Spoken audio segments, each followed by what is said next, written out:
ಕೋಲಾರದಲ್ಲಿ ಒಂದು ಜಲಾಗ್ರಹ ಸಮಾವೇಶವನ್ನು ನಾವು ಮಾಡ್ತಿದ್ವಿ. ಈ ಸಮಾವೇಶಕ್ಕೆ ನಾವು ವಿನಂತಿ ಮಾಡ್ತಾ ಇದ್ವಿ. KGFನಿಂದ ಎಲ್ಲ ಪ್ರಗತಿಪರ ಸಂಘಟನೆಗಳು, ದಲಿತ ಪರ ಸಂಘಟನೆಗಳು, ಕನ್ನಡ ಪರ ಸಂಘಟನೆಗಳು, ರೈತ ಪರ ಸಂಘಟನೆಗಳು, ಕಾರ್ಮಿಕ ಸಂಘಟನೆಗಳು, ಮಹಿಳೆಯರು, ವಿದ್ಯಾರ್ಥಿಗಳು, ವಕೀಲರು, ವೈದ್ಯರು, ಪತ್ರಕರ್ತರು, ಹೀಗೆ ಎಲ್ಲ ವರ್ಗಗಳ ಜನ ಬಂದು ಯಶಸ್ವಿಗೊಳಿಸಬೇಕು ಮತ್ತು ಈ ಹೋರಾಟಕ್ಕೆ ಫಲವನ್ನು ಪಡೆದು ನಮ್ಮ ಮುಂದಿನ ಪೀಳಿಗೆಗಳು ಏನಿವತ್ತು ಮಾರಣಾಂತಿಕ ಕಾಯಿಲೆಗಳಿಗೆ ತುತ್ತಾಗುವ ಸ್ಥಿತಿಗೆ ಬಂದಿದ್ದಾವೆ. ಇವತ್ತು ನಮ್ಮ ಅಂತರ್ಜಲ ಖಾಲಿನೂ ಆಗಿದೆ, ಇರುವ ಅಂತರ್ಜಲ ಕಲುಷಿತ ಆಗಿದೆ.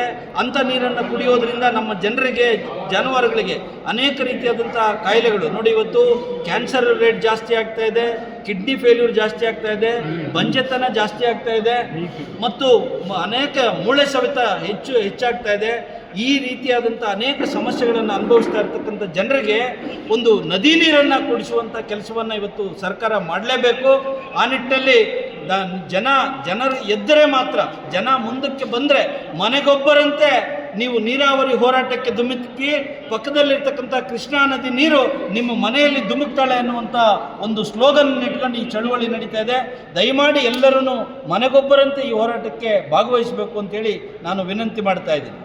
ಫೆಬ್ರವರಿ 17ನೇ ತಾರೀಕು ಕೋಲಾರ ಜಿಲ್ಲೆಯಲ್ಲಿ ಶಾಶ್ವತ ನೀರಾವರಿ ಹೋರಾಟ ಸಮಿತಿಯಿಂದ ಹಮ್ಮಿಕೊಂಡಿರ್ತಕ್ಕಂಥ ಜಲಾಗ್ರಹ ಹೋರಾಟ ಕೋಲಾರ ಜಿಲ್ಲೆಯಲ್ಲಿ ಅದಕ್ಕೆ ಪೂರ್ವಭಾವಿಯಾಗಿ ಈ ದಿನ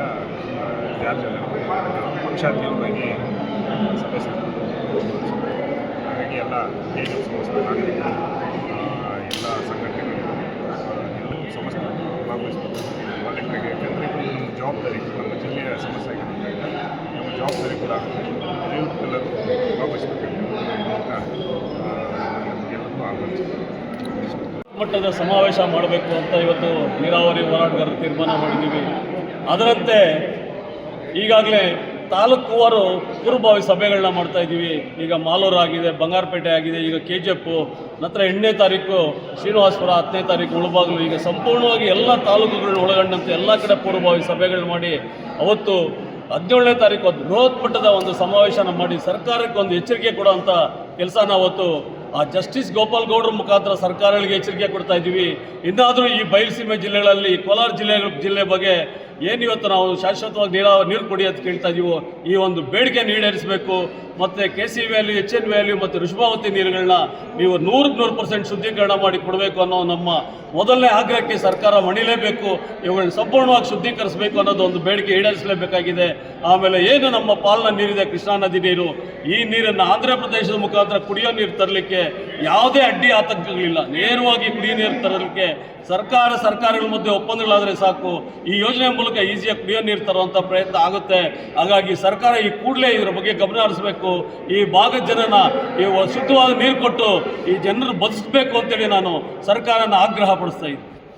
ನಡೀತಾ ಇದೆ ಈ ಒಂದು ಸಮಾವೇಶಕ್ಕೆ ಇಡೀ KGF ಜನತೆ, ಸಂಪೂರ್ಣ ಸಂಘಟನೆಗಳು, ಮಹಿಳೆಯರು ಮತ್ತು ಆದಷ್ಟು ಹೆಚ್ಚಿನ ಪ್ರಜ್ಞಾವಂತ ನಾಗರಿಕರು ಈ ಒಂದು ಸಮಾವೇಶಕ್ಕೆ ಬೆಂಬಲ ಕೊಟ್ಟು ಹೆಚ್ಚಿನ ಸಂಖ್ಯೆಯಲ್ಲಿ ಕೋಲಾರದಲ್ಲಿ ಆ ಸಮಾವೇಶಕ್ಕೆ ಜಮಾವಣೆ ಆದರೆ ಸರ್ಕಾರಕ್ಕೆ ಒಂದು ದೊಡ್ಡ ಮಟ್ಟದ ಸಂದೇಶ ಹೋಗುತ್ತೆ. ಇದರಿಂದ ನಮ್ಮ ಪ್ರಯತ್ನ ಸಫಲ ಆಗುತ್ತೆ ಅಂತ ಹೇಳಲಿಕ್ಕೆ ಇಚ್ಛೆ ಪಡ್ತಾ ಇದ್ದೀನಿ. ಮಂಜುನಾಥ್ ಅಂತ. ಇವತ್ತು ನೀರಾವರಿ ಜನವರಿ 17ನೇ ತಾರೀಕು ನೀರಾವರಿ ಹೋರಾಟ, ದೊಡ್ಡ ಹೋರಾಟಕ್ಕೆ ನೀರಾವರಿ ಹೋರಾಟಗಾರರು ಅಂತ ನಮ್ಮ ಆಂಜನೇಯ ರೆಡ್ಡಿ ಅವನವರು ಮತ್ತು ರಾಮಶಿವನವರು ಇವರೆಲ್ಲ ನಮ್ಮನ್ನು ಕರೆದಿದ್ದರು. ನಾವು ಮಾಲೂರು ತಾಲೂಕಲ್ಲಿ ದೊಡ್ಡ ಹೋರಾಟ ಒಂದು ಮಾಡಿದಾಗ ನಮ್ಮ ರಾಜ್ಯ ಗೌರವಾಧ್ಯಕ್ಷರಾಗಿರುವಂಥ ರವಿಕೃಷ್ಣ ರೆಡ್ಡಿ ಸರ್ ಅವರು ಅವತ್ತು ಬಂದಿದ್ದರು. ಅಲ್ಲಿ ನಮಗೆ ಭರವಸೆಯನ್ನು ಕೊಟ್ಟಿದ್ದಾರೆ. ಈ ಒಂದು ಹೋರಾಟಕ್ಕೆ KRS ಪಕ್ಷ ಅತಿ ಹೆಚ್ಚಿನ ಬೆಂಬಲವಾಗಿ ನಿಲ್ಲುತ್ತೆ. ಹೆಚ್ಚಿನ ಸಂಖ್ಯೆಯಲ್ಲಿ ಹೋಗಿ ಈ ಹೋರಾಟವನ್ನು ತಡೆದಿವಿ. ಯಾಕಪ್ಪ ಅಂದರೆ ಈ ಜಿಲ್ಲೆಗೆ ಸುಮಾರು ಪಕ್ಷಗಳು ಏನಿವಾಗ ಕಾಂಗ್ರೆಸ್, BJP, JDS ಅಂತ 3 ಪಕ್ಷಗಳವರು ಶಾಸಕರು, ಸಂಸದರಾದರು. ಆದರೆ ನೀರು ತರೋದಕ್ಕೆ ಯಾವ ಒಂದು ಪಕ್ಷದವರೆಗೂ ನೈತಿಕತೆ ಇಲ್ಲ, ತಂದೆ ಇಲ್ಲ.